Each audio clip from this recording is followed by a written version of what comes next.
간절히 바라고 원했던 이 순간 광주, 전남, 제주에서 첫 관문을 힘차게 열어주십시오. 반드시 대통령이 되어 돌아오겠습니다. 여러분! 이 순간 참아온 나 힘겹던 다 사라져가는 연기처럼 멀리 뿌리까지 썩은 나라 바꿔야 합니다. 누가 할 수 있습니까?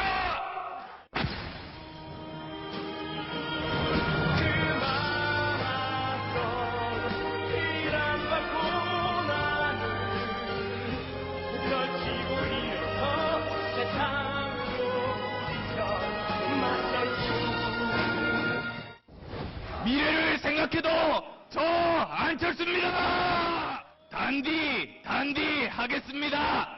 화끈하게 밀어주이소.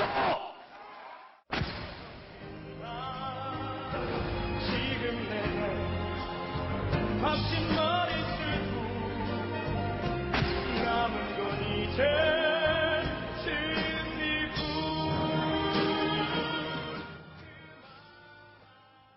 네, 각 정당별 대선 후보 선출이 속속 결과가 나오고 있는 가운데 안철수 전 대표의 상승세가 지금 눈에 띈 것 같습니다. 3월 5주차 여론조사에서 안희정 지사를 제쳤습니다.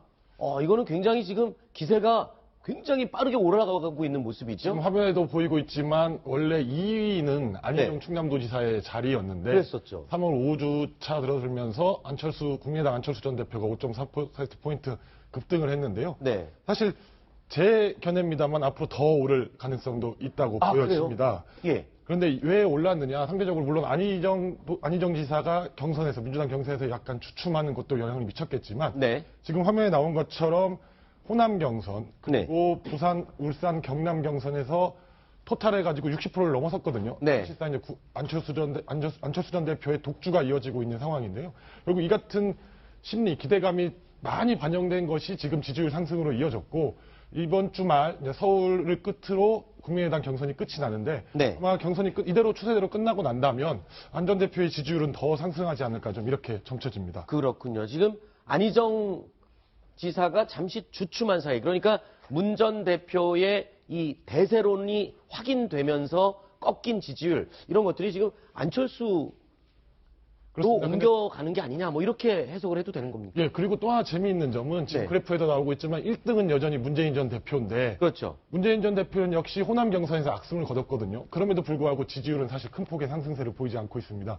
결국 이 부분은 문재인 전 대표의 지지층은 그대로 문 전 대표를 지지하고 있지만 안 지사를 지지했거나 혹은 이재명 시장을 지지했거나 혹은 중도 보수층 유권자들이 국민의당 경선에서 안 전 대표가 선전하는 것을 보고 가능성이 있겠다 하고 서서히 몰려드는 것 아니냐 이렇게 해석할 수 있는 대목입니다. 그렇군요.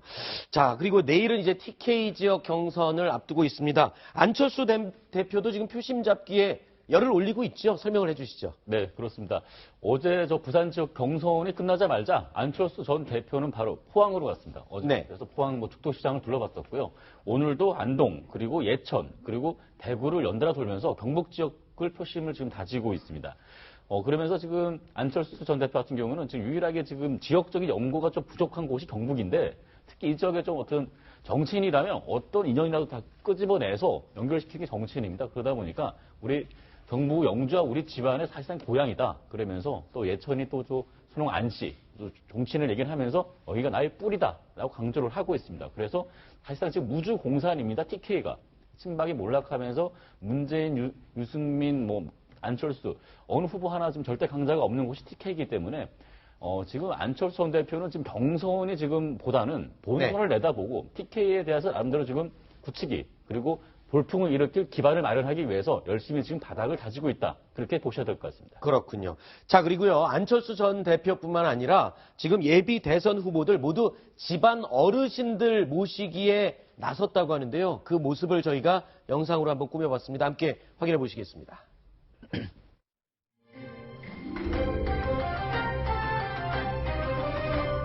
여기 계신 집안 어르신들 모든 분들이 또 주위의 친구분들께도 좀 널리 알려주셔서 투표 참여 부탁을 드립니다.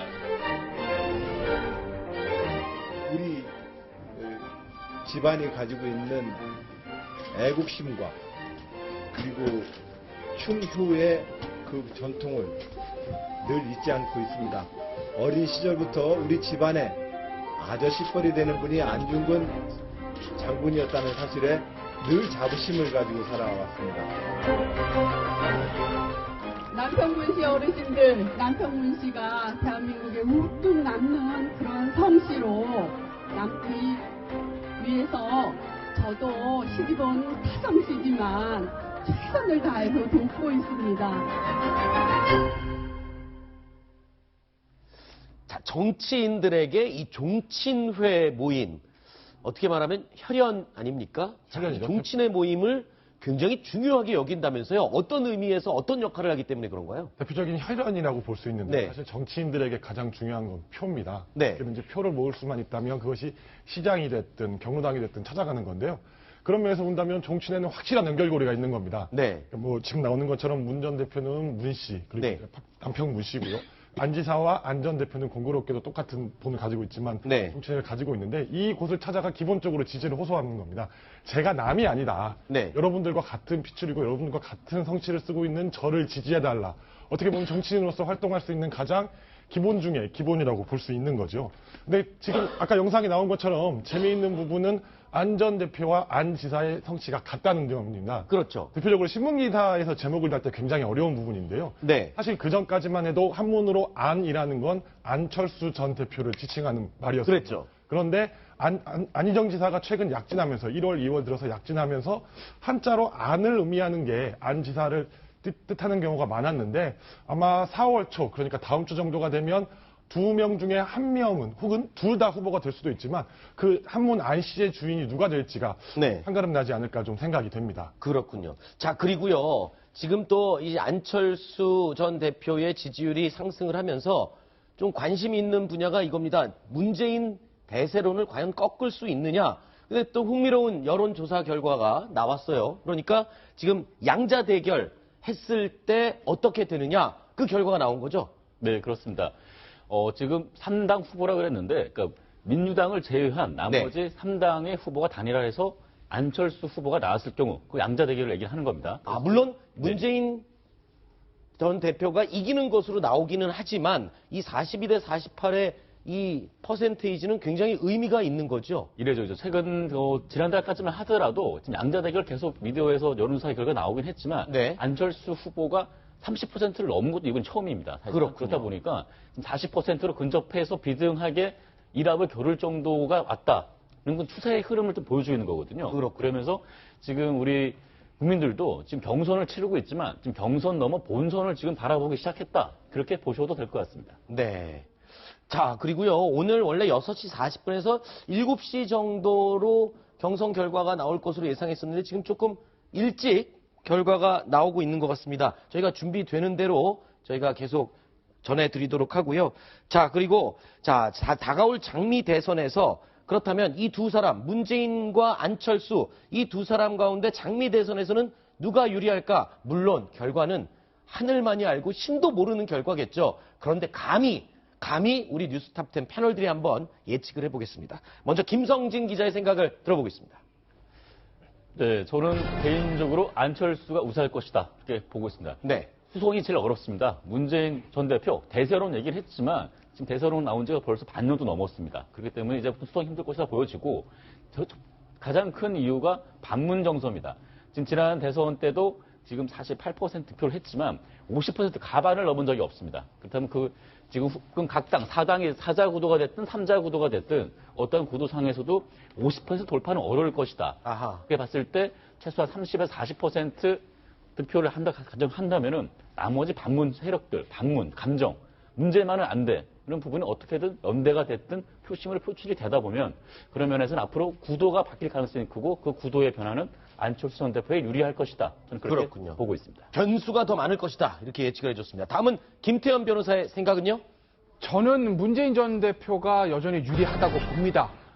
왜냐하면 사실은 이제 반문정서라는 것이 존재하는 건 사실이고 어떻게 보면 안철수 전 대표가 문재인 전 대표의 1대1 대결의 가능성이 되게 높은데 안철수 전 대표가 문재인 전 대표를 꺾기 위해서는 사실 보수층의 표를 하나도 남김없이 끌어모아야 됩니다. 근데 이게 쉽겠느냐라는 거죠. 첫째는 안철수 전 대표 같은 경우에 호남을 기반으로 하고 있기 때문에 네. 바른정당까지의 연대는 호남에서 용인을 하겠지만 자유한국당과 연대는 호남에서 용납하지 않을 겁니다. 그래서 그건 쉽지 않은 것이고 네. 그러면 자유한국당의 후보가 만약에 10% 아래쪽에 득표에서 머무르게 된다고 하면 나머지 표를 다 끌어모아서 문재인 전 대표를 꺾을 수도 있겠으나 네. 만약에 홍준표 경남지사가 자유한국당 후보가 되면 저는 10%는 더 나올 거라고 봅니다. 네. 한 15% 나온다고 가정했을 때 나머지 표를 전부 다 끌어모은다고 해도 문재인 전 대표의 견고한 지지벽을 넘기는 쉽지 않을 것이다. 그래서 정치는 생물이기 때문에 알 수는 없으나 지금 단계에서 전망을 해본다면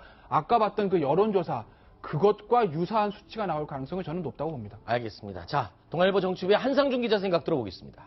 예, 사실 문재인과 안철수의 싸움은 예측하기 굉장히 힘들기 때문에 저는 예측 불가능, 즉 백중세로 예상을 했습니다. 네. 왜냐하면 아까 표에 보는 것처럼 48%, 42% 현재로서는 그렇지만 아마 국민의당 후보로 안 전 대표가 확정이 되면 어느 정도의 지지율은 더 상승할 걸로 보여집니다. 그렇다면 결국 표심은 보수 표심과 호남 표심을 누가 어떻게 잡느냐에 달려있지 않겠나라고 생각을 합니다.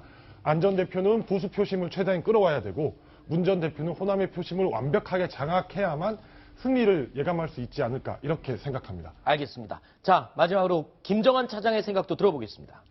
네, 앞에 계신 분들이 자세하게 얘기를 해주셨기 때문에 간편하게 말씀을 드린다면요. 저는 여전히 시간이 얼마 남지 않았기 때문에 문재인 대표가 우세하다는 쪽이 한편이지만 결국은 반문 정서의 그 전략적 쏠림 현상이 어떤 형태로 펼쳐지느냐에 따라서 역시 역전의 가능성은 여전히 남아있다고는 봅니다. 하지만 그것의 관전 포인트는 결국은 문재인 후보와 안철수 후보의 어떤 격차가 얼마만큼 좁혀지느냐에 달려 있고요. 그것을 또 반추할 수 있는 가장 큰 것은 향후 네거티브 전략에 있어서 얼마만큼의 타격을 입는 후보가 나타나느냐, 그리고 저희 언론의 역할도 중요하겠죠. 얼마만큼 이 사람들의 리더십의 검증이 되느냐, 이 부분에 따라서 이 오차 범위 내로 갈 수 있느냐 없느냐에 따라서 그 결과는 갈라질 것이라고 생각합니다.